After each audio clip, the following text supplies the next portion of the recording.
Mr. Fitzwilliam Darcy, a name that conjures images of wealth, refinement, and a certain standoffishness. But what if I told you that beneath that proud exterior lay a secret affliction? Not a physical ailment, mind you, but a profound sickness of the spirit. Imagine, if you will, a young man born into immense privilege, raised to believe in the absolute superiority of his social standing. This upbringing, though well-intentioned, instilled in him a crippling pride, a kind of inherited malady. He saw the world through the narrow lens of class and consequence, judging others not by their character, but by their connections. This was Darcy's secret sickness, an overwhelming sense of pride coupled with deep-seated prejudice. It manifested in his aloof demeanor, his cutting remarks, and his inability to truly connect with those outside his immediate circle. Remember that infamous scene at the Meryton ball? His dismissive comment about Elizabeth Bennet. She's tolerable, but not handsome enough to tempt me. Ouch. That wasn't just rudeness. That was a symptom of his condition, a defensive reflex born of his ingrained belief in his own elevated position.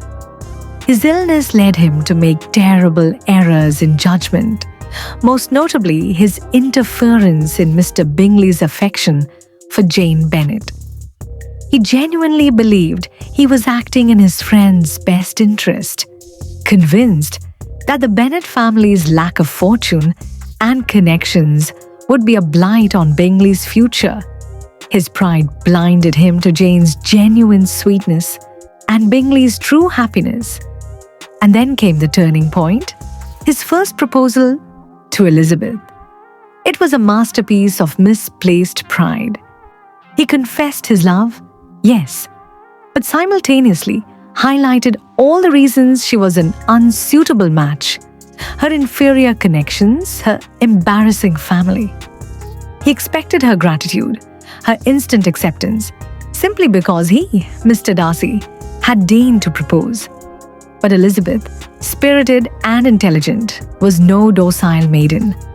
Her furious rejection was the harsh, bitter medicine Darcy desperately needed.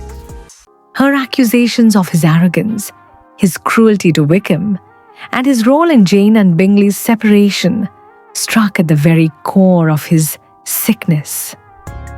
He was forced to see himself not as the benevolent, honorable gentleman he believed himself to be, but as others perceived him: proud, prejudiced, and insufferably haughty. This confrontation, though deeply painful, was the beginning of his recovery. It ignited a period of intense self-reflection. His subsequent letter to Elizabeth, explaining his actions and defending his character, was a crucial step towards humility. It showed a man willing to be understood, to account for himself, rather than simply expecting deference. The complete cure for Darcy's pride and prejudice came through a selfless act. When Lydia Bennet eloped with the rogue Mr. Wickham, threatening to ruin the entire Bennet family's reputation, Darcy stepped in. He tracked them down, paid Wickham's debts, and ensured their marriage, all without seeking credit or recognition.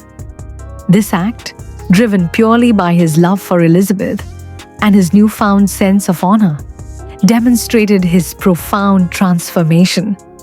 By the time of his second proposal, the secret sickness was gone.